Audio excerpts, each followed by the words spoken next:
está soldado. E observe, não é fácil modelar o piso. Por uma razão. São vários fatores que compõem o custo. E aí a gente tem o tipo de carga, modelar transporte de líquidos é uma coisa, modelar transporte de vidro é outra, cegonha é outra, granel sólido é outra. O líquido, eu tenho carga perigosa, eu tenho leite, então são coisas diferentes. E a gente tem, aí entra o caminhão, a manutenção do caminhão, a condição da rodovia. Então esses fatores têm que ser levados em consideração e a gente está com a Universidade de São Paulo fazendo isso. E a gente leva muito a sério isso. Tanto é que nas conversas que nós temos tido com os transportadores autônomos, com os embarcadores e com as empresas de transporte, a gente tem dito, olha, vamos estabelecer o consenso, nos dê um tempo para a gente construir a referência. Porque a partir do momento que a gente construir uma referência que seja inquestionável do ponto de vista técnico, acabou com tudo. Mas nós já tivemos na mesa e nunca conseguimos ter consenso porque a gente nunca foi ouvido. Isso mudou, porque o ministro está do lado de vocês. E o ministro é ouvido, inclusive pelos embarcadores.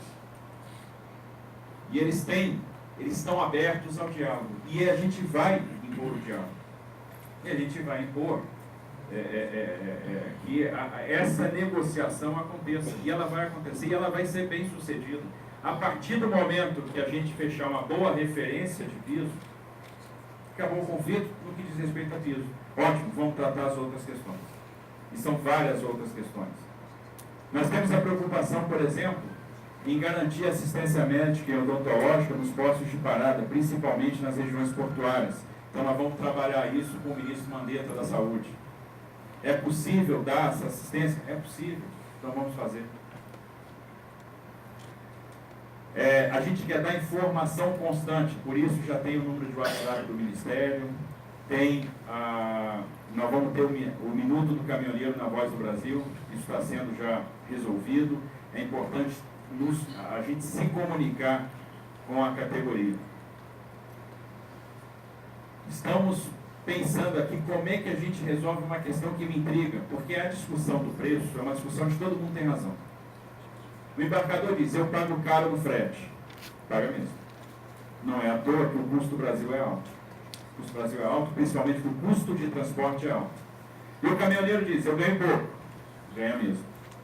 Se a gente fizer a conta, o caminhoneiro não ganha para pagar o sustento. Ele paga para trabalhar. Ora, se o embarcador paga muito e o caminhoneiro ganha pouco, e ambos têm razão, alguma coisa está acontecendo. Alguma coisa se perde no meio do caminho. Aqui está o atravessador, e é isso que eu quero eliminar. Então nós vamos, e aí nós estamos pensando, como é que a gente pode eliminar, diminuir esses atravessadores? Fomenta cooperativismo e uso de aplicativo. Então nós estamos estudando todos os aplicativos, estamos conversando com todos e nós vamos ter um programa de fomentar cooperativas. E a cooperativa é muito interessante por causa do ganho de escala, que é outra coisa que também a gente quer investir.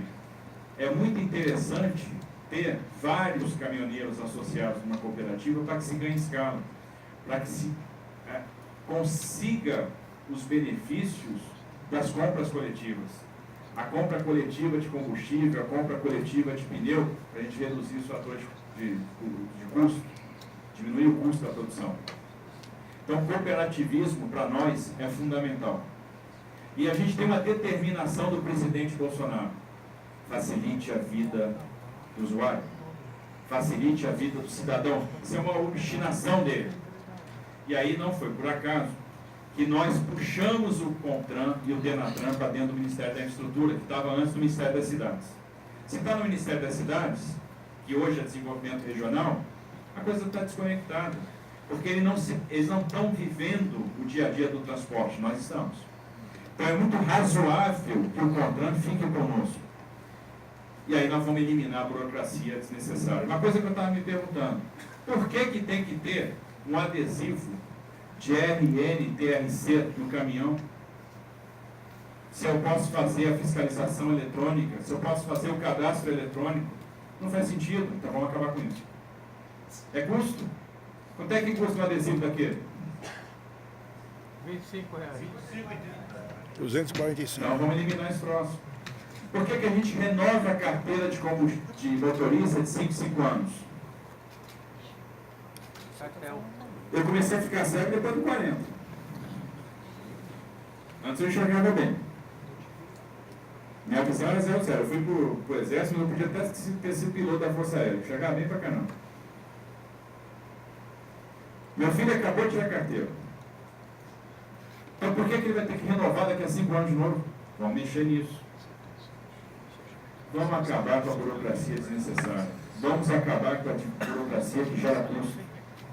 Ah, por que você usa simulador na condução? Hoje tem que fazer simulador para tirar uma carteira de motorista. Aí eu perguntei para o meu cunhado, que é piloto da Força Aérea, você fez simulador na academia da Força Aérea? Não. Para pilotar avião. Aí meu filho tirou a carteira agora, eu virei para ele e disse o seguinte, esse simulador, você viu para alguma coisa? Não, pai, parece GTA. É um jogo de PS4, né? Então acabar com esse troço. Aí a pessoa diz, não, isso é importante, coisa nenhuma. Isso é para vender hardware e software, é para aumentar o custo. Sei lá, é máfia. Então vamos acabar com isso. Vamos acabar com as máfias. Vamos acabar com o custo. Vamos estudar muito essa questão das placas. Porque a gente não quer máfia de estampadores, nem quer que a placa represente custo adicional. A gente precisa fazer com que a placa seja um instrumento de segurança, de rastreamento. A gente precisa evitar a clonagem, mas não aumentar o custo, não criar dificuldade. O CONTRAN emite 100 resoluções por ano, sem análise de impacto, sem ouvir a população, sem fazer audiência. Vamos acabar com isso. Às vezes as coisas simples vão melhorar muito a vida do prestador de serviço, do caminhoneiro, daquele que está na rodovia ganhando o pão de cada dia. São essas coisas que nós vamos atacar. Então a nossa preocupação com a categoria vai muito além da questão da referência de preço. Vai muito além da questão do piso mínimo.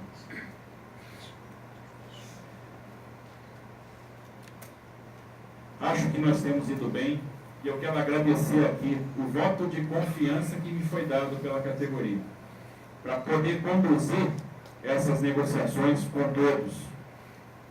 E da mesma forma que eu recebi o voto de confiança de vocês, eu recebi o voto de confiança dos embarcadores. O que a gente está querendo agora? Acabar com a judicialização. A gente precisa de um tempo para terminar o trabalho da construção do piso. A Universidade de São Paulo está avançando, a previsão é que a gente conclua o trabalho em abril, e antes da gente ter a conclusão desse trabalho, todos irão para a mesa. A gente tem que ter uma referência que seja tecnicamente questionável. E se a gente tiver a referência tecnicamente questionável, acabou. Todo mundo vai aceitar. E se aceitar, esse ponto deixou de ser conflito. Todo mundo vai praticar o piso e acabou, nós vamos partir para as outras agendas. Então essa é a estratégia. É fazer com que a gente consiga construir uma referência de preço justa, que remunere os custos, que garanta a sobrevivência do transportador e que a gente consiga, então, seguir adiante. Incentivando o cooperativismo, nós vamos formar cooperativas, o Ministério vai fomentar essas cooperativas, vai dar assistência técnica e vai dar o treinamento para que a gente possa garantir o cooperativismo e fazer com que elas funcionem. E com isso, reduzir a quantidade de atravessadores, procurar ligar vocês aos embarcadores diretamente. Isso é importante. Ganhar todos os benefícios que compras coletivas e que essa gestão, que o ganho de escala pode fornecer. Fora isso, é um investimento pesado em infraestrutura. É a transferência de ativos para a iniciativa privada, para sobrar mais orçamento, onde a iniciativa privada não vai conseguir vir. Para que a gente multiplique o recurso e consiga garantir boa infraestrutura, boas estradas, assistência médica nos pontos de parada, é a comunicação constante e o fórum permanente, para que a gente sempre esteja debatendo. Então eu estou aqui, coberto de alegria, ciente da responsabilidade, vou honrar esse voto de confiança que tem sido dado ao Ministério, e nós vamos trabalhar muito com todos para construir os consensos e para melhorar as condições de trabalho. Temos uma jornada longa pela frente e as portas do Ministério vão estar permanentemente abertas para os senhores. Não vai haver falta de interlocução. E é por isso que eu estou aqui. E estarei sempre, todas as vezes que eu for convidado. Já ganhei mais caldo na mão com o Chino, então estou satisfeito. Já tenho mais autoridade que ele. Na brincadeira à parte, nós estamos prontos para conversar o tempo todo. E a conversa vai fazer com que a gente construa soluções. Eu quero ser sócio de vocês, no sucesso ou no fracasso. Mas eu tenho certeza que juntando a nossa vontade de fazer e a competência de vocês, a vontade de trabalhar com vocês, que vocês têm, nós vamos ser sócios no sucesso. Vocês têm sido o motor do desenvolvimento, têm carregado o desenvolvimento e acreditam no Brasil. E eu também acredito. E nós vamos fazer a diferença. E eu tenho certeza que nós vamos construir um país melhor, onde vocês vão ter uma condição de trabalho melhor. Então eu conto com vocês para que a gente construa a nossa pátria amada Brasil.